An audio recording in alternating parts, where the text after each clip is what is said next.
Maybe if I'm mispronounced, please bear with me. The Stout Harbor and Scott, they started work on the first blockchain. The period is 1991 to 2008.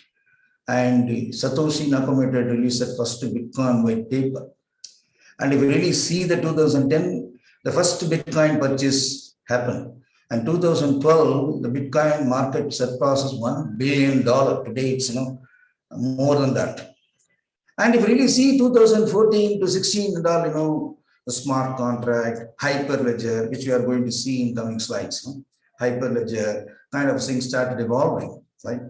And also, it also not left with any kind of an attack. I think some attack also happened, right? Today, there are only three categories of people. Either you are hacked and get repeatedly hacked, or you are going to hack soon, or you are not hacked so far. That is the level today, right? So distributed application operating system, the distributed application also started evolving from 2016 to 2018. Now, many industry which you are going to see, you will be surprised with the industry started exploring and adapting the blockchain technology. Now let's see the evolution. Can you just crisply say in one slide evolution of blockchain? If you really see blockchain 1.0 with currency, that's what you would have seen, that the Bitcoin kind of an applications. Blockchain 2 started evolving about smart contract, which we are going to see what is smart contract in a couple of slides. And blockchain 3, because of that, more and more industry want to explore and adapt, they developed a distributed application. And blockchain 4 is much more industry oriented. Today, if we really talk about Industry 4.0, which smart manufacturing, cyber physical system, supply chain 4.0, purchase 4.0, like blockchain 4.0, the many industries started adopting blockchain technology, which is really, day by day is growing, right? Now, let's look a small video on blockchain. I'm sure that video might help you to get, some kind of a better understanding. Let me just see that, how. Hope you're all receiving the audio.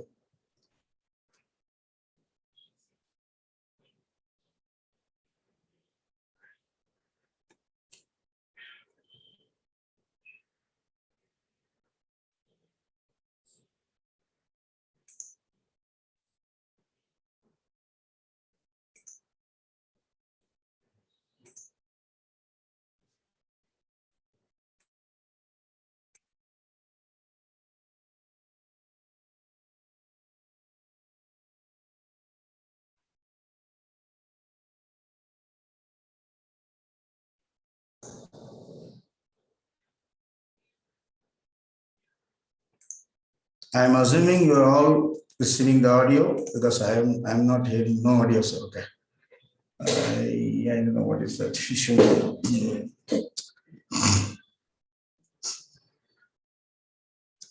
Okay, I'm sharing button. How will I do that?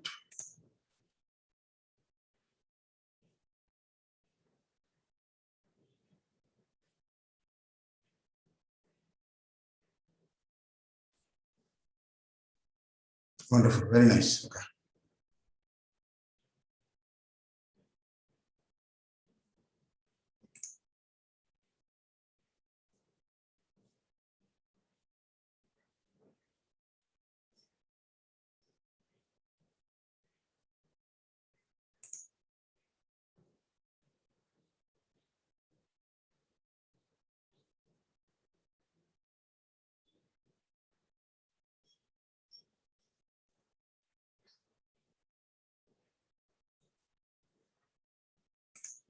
It's not moving.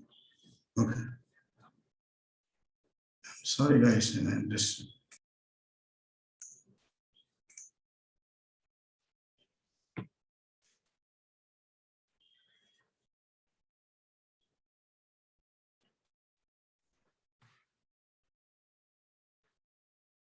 Yes, sir. Yeah. Yes, sir. Yes. One second. I'll just do it right away. Compute audio. Huh? Okay.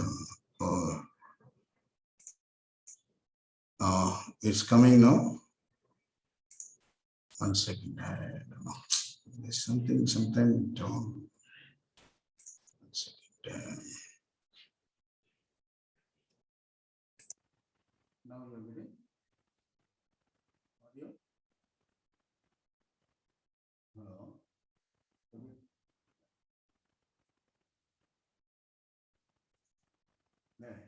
Yeah. Listen.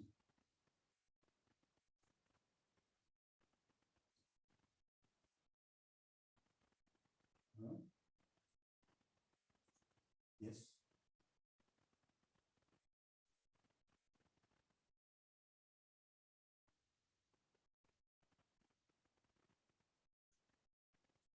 Yes. Correct, huh?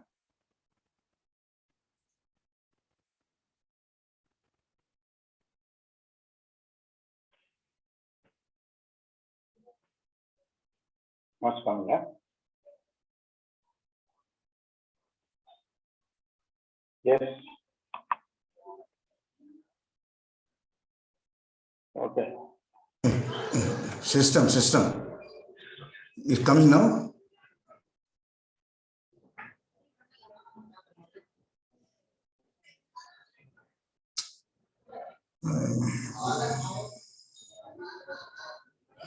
One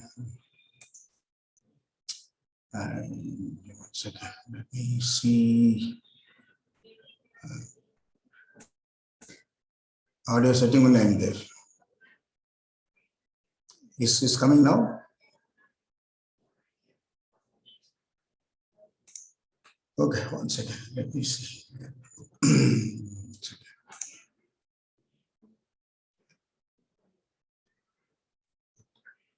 Yeah. I'm just saying that I did save my system only. Yes, now it should come now. It's coming now. Same as system.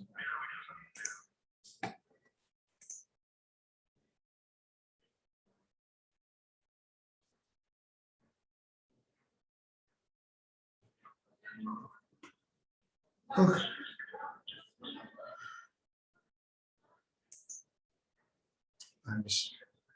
I'll do that again.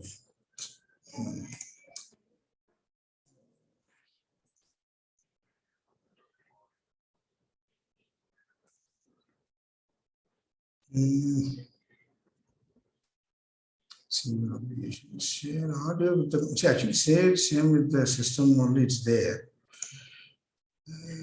Share sound is there. Let me see. Okay, now it should come. Yeah, share sound. It is coming now. I will do it right away.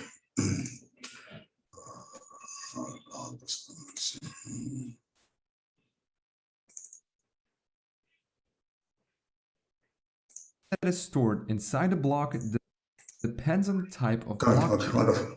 The Bitcoin blockchain, for example, stores the blockchains are incredibly popular nowadays. But what is a blockchain? How do they work? What problems do they solve? And how can they be used? Like the name indicates, a blockchain is a chain of blocks that contains information.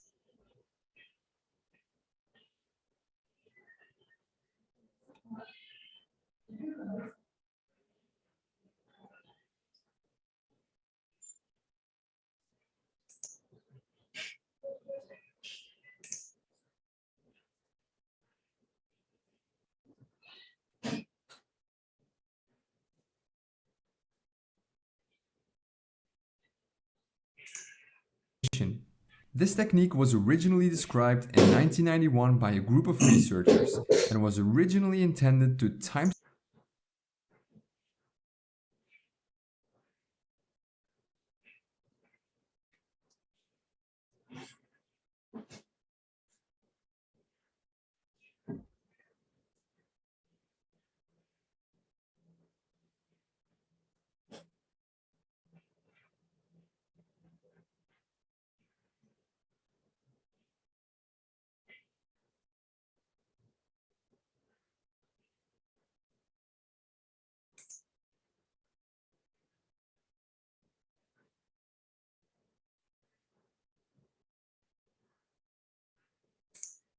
timestamped digital documents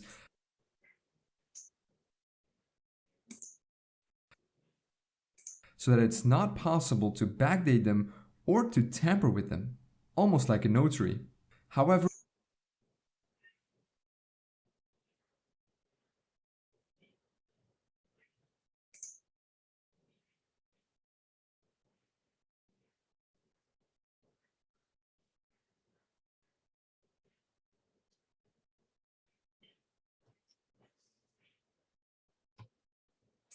it went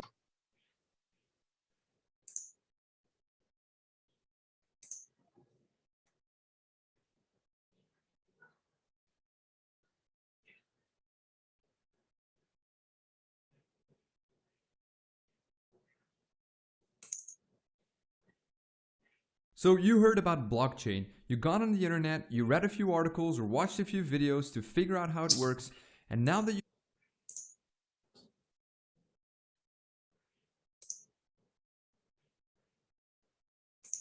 Blockchains are incredibly popular nowadays.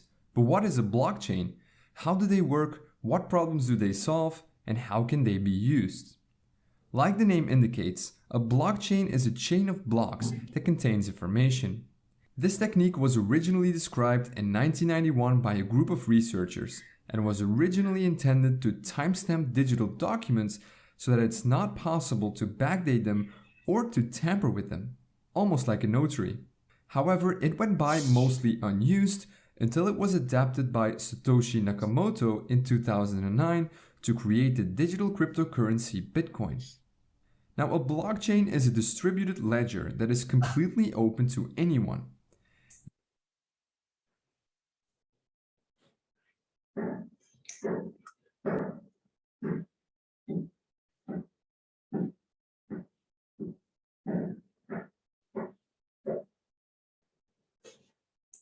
They have an interesting property.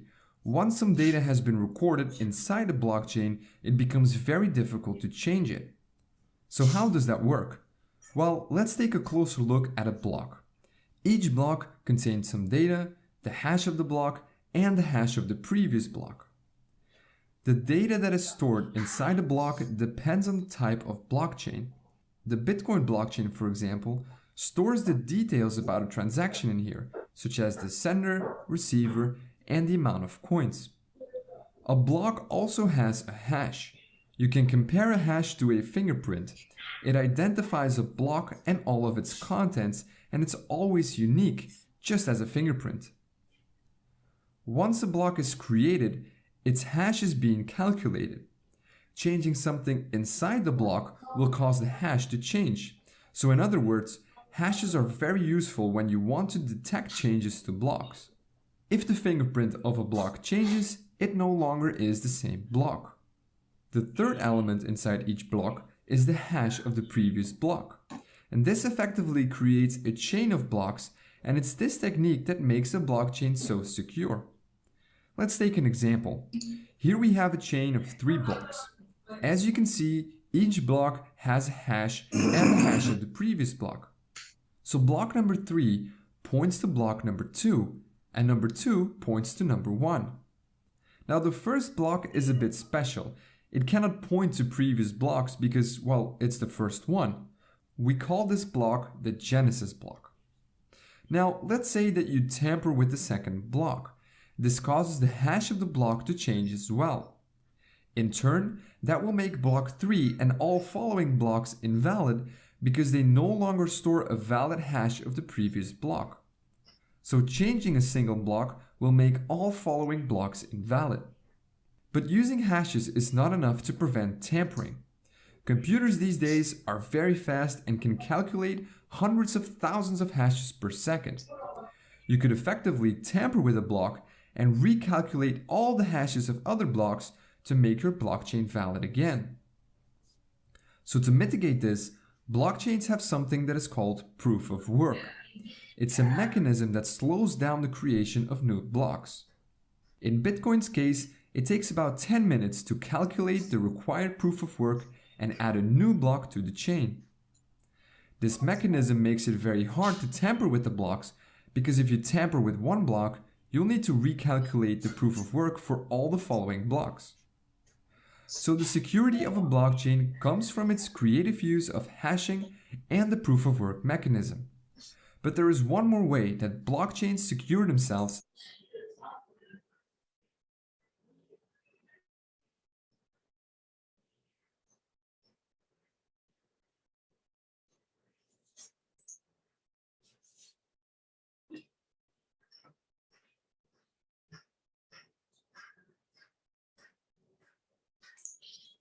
and that is by being distributed. Instead of using a central entity to manage the chain, blockchains use a peer-to-peer network and everyone is allowed to join. When someone joins this network, he gets a full copy of the blockchain. The node can use this to verify that everything is still in order. Now, let's see what happens when someone creates a new block. That block is sent to everyone on the network. Each node then verifies the block to make sure that it hasn't been tampered with. And if everything checks out, each node adds this block to their own blockchain. All the nodes in this network create consensus. They agree about what blocks are valid and which aren't. Blocks that are tampered with will be rejected by other nodes in the network. So to successfully tamper with a blockchain, you'll need to tamper with all the blocks on the chain, redo the proof of work for each block, and take control of more than 50% of the peer-to-peer network. Only then will your tampered block become accepted by everyone else. So this is almost impossible to do. Blockchains are also constantly evolving.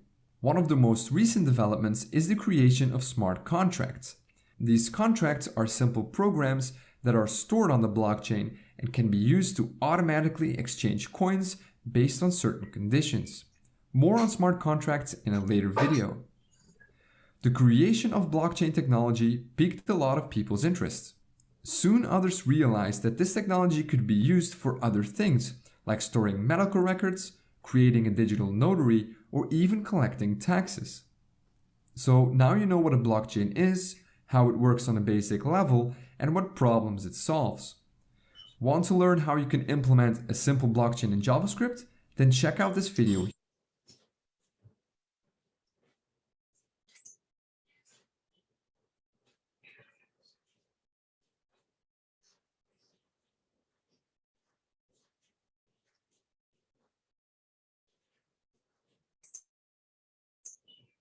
Hello? Yeah?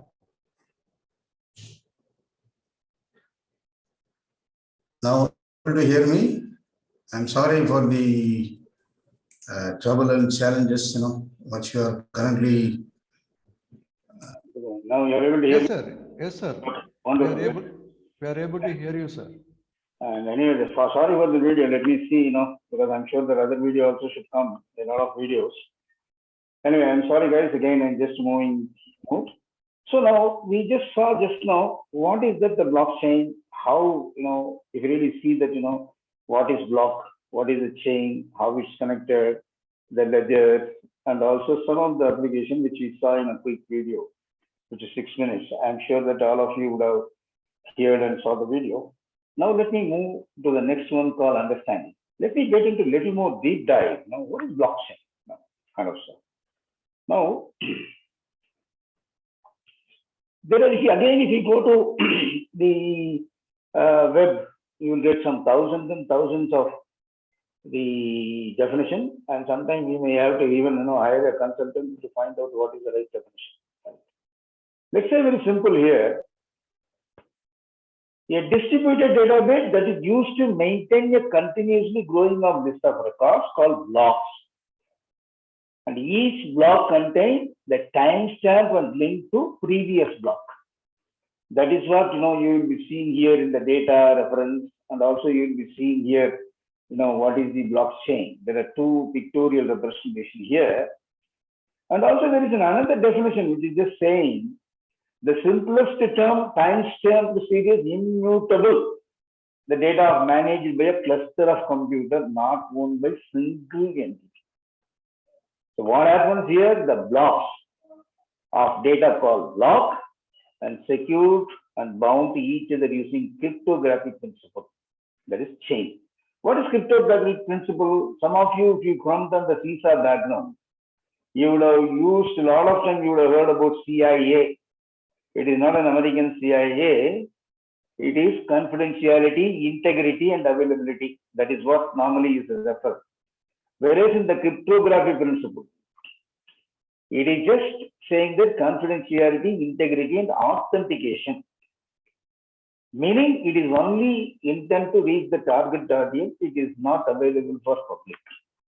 If you go to many organizations, we always say it is confidential. That is need to know. Secret, classified, that is not for everyone's consumption. Right?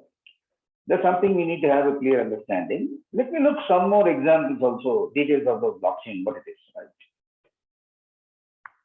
Blockchain is a simple and ingenious way of passing information from A to B in a fully automated and safe manner. Very simple. And the blocks anyway verified by thousands, perhaps millions of computers distributed around the net based on the chain, length of chain. And we really see the verified block in the chain creating not just a unique record, but also a unique record with unique history. That is, you will have hash, your date and timestamp, the origin, everything, it brings the uniqueness, right? Let's see the flow, simple flow. Someone requests for a transaction, let us assume that Bitcoin transaction. In the P2P, it's called peer-to-peer protocol. Someone say, okay, the minute it broadcasts, and if you really see that, the nodes validate, you starting the algorithm. Once it's verified the transaction, it create a new block of the data called ledger. We'll be seeing hyperledger, we'll see distributed ledger and all, in coming slides. Once it is done, if you really see the word here, permanent, unalterable, that is a key word. So transaction complete. So example, I just want to buy some Bitcoin or sell some cryptocurrency Bitcoin. It goes to the multiple people in the chain, and it created, from where it can originate, it also, verifies and add as a block. Then the transaction happens. That is what the key here. Yeah. Now, this is how normally the blockchain ledgers or hyper ledgers, will look like. Because it started with the hash key, which is unique, which you cannot change it. The minute you go and change anything, the hash key also will change, right? So unique. And the block, if you really see, mostly same block. EA, it starts about 16 seconds ago. Because I just took some examples from somewhere. From and to, you will see, it is not, it's going to say Ramanathan is, sending money to XYZ. You will not see anything. You will see the unique key for that. From to value and some transaction fee based on the platform, because we are going to see the multiple pioneers who is just offering various, the platform. Because nowadays the PaaS is the platform as a service, which is really coming up like anything. So now let's quickly see some benefits, because we have a lot to cover. Assume that you just buy a ticket today. Now the minute you want to buy a ticket, you go and log into the portal. On the portal, the minute you finish your transaction after selection, you will see credit card payment. You want to do credit card, you want to do UPI, XYZ data. And also you will see various service providers who gives you insurance. And then you finish everything, there will be a convenience fee, processing fee, everything. If you really see the railway, credit card fees and administration fees, and also you need to have a server and portal maintenance fees, various things comes for the total cost. Whereas in Bitcoin, it aims to eliminate the middle agents. Let's see some more examples of this. Let's take a very simple. Now, you just somebody, writing a song or, music. Now what he has to do, songwriter. Then the minute you write the song, music publisher, then recording, then, film production, TV companies, broadcasting, various agents. Till it comes to iTunes or various other platforms, Spotify or something, it has various costs. Now this guy who produced the, who is the owner of the song, he will get a loyalty or some amount, right? That's what he gets. that this amount total, assume that you pay for, particular song 100 rupees, almost if you really see, major percent goes to the middle people who is actually doing some job. It is not they take the money for free. That is the system today. The same thing you go to the context of e-books or physical books. The minute you buy, Amazon takes some cut, credit card company takes some cut, and finally the author of the book gets royalty, right? He doesn't get the full money. Whereas if you use the blockchain technology, it's anyway is coming, it's evolving. All the money you will be directly sending to the person who is selling to you. That means he will get his full money. Maybe internally he gives the money distribution, or he invests money, something like that. Is something which is the industry practices. Because if you really see, again, I put the flow. The minute he writes the content copy, then pre-production, editing, copy editing, photos, diagram, production, finally end delivery, ISN number and all comes. All that he gets loyalty. So the blockchain, if you really see, it is also threat to the company, mostly who works as a matchmaker or whose platforms are intent to connect the service provider and customer. Example, Uber, maybe Ola, and also you can see something like Airbnb, and OYO hotels. Lot of things, is there. And we see that, these industries, businesses might get some kind of an impact. I don't want to use the word called threat in this business using blockchain technology, the way it's evolved. The pillars of the blockchain, which you are going to see now. If you really see the key pillars of the blockchain, one is whatever we have seen, decentralization, transparency, immutability. Let us look each one of them, what it is, right? Almost 6 key features we are going to see. Immutability. Here it means there is no one can alter any kind of an entry in the ledger once you add it. That means before that there is a process of verification. Decentralization. That means there is no central authority in the platform. However, it's based on various types of blockchain technology, which you are going to see: public blockchain, private blockchain, federated blockchain, all that we are going to see in this slide. And high level of security. The blockchain offers, that is what is meant for. Because you have a unique, you have a hash, you have a date and time stamp, kind of stuff. And distributed ledger. That is what, it is meant to main ledger distribute among all the nodes, means all the chains in the blocks, the chain. Consensus algorithm, that is what we are going to see. There are 2 consensus algorithms, which I will just read it out. We are not covering in detail. The consensus means nothing but you get an agreement for a transaction or a platform based on whatever it gives. Only thing, it is faster than the traditional system. Now, let's look some of the key things. Again, you see another definition of blockchain. Blockchain is a peer-to-peer ledger system that allows peer to transact between them without any centralized authority. And also you see type of blockchain, like I was telling you, public blockchain, private blockchain, federated blockchain. Anyway, we have slides covering each one of them. And also you have the smart contract. Whatever your manual contract, what you'll do, you'll put terms and conditions, somebody signs, and somebody executes, somebody monitors, somebody has to keep the record. Whereas in the smart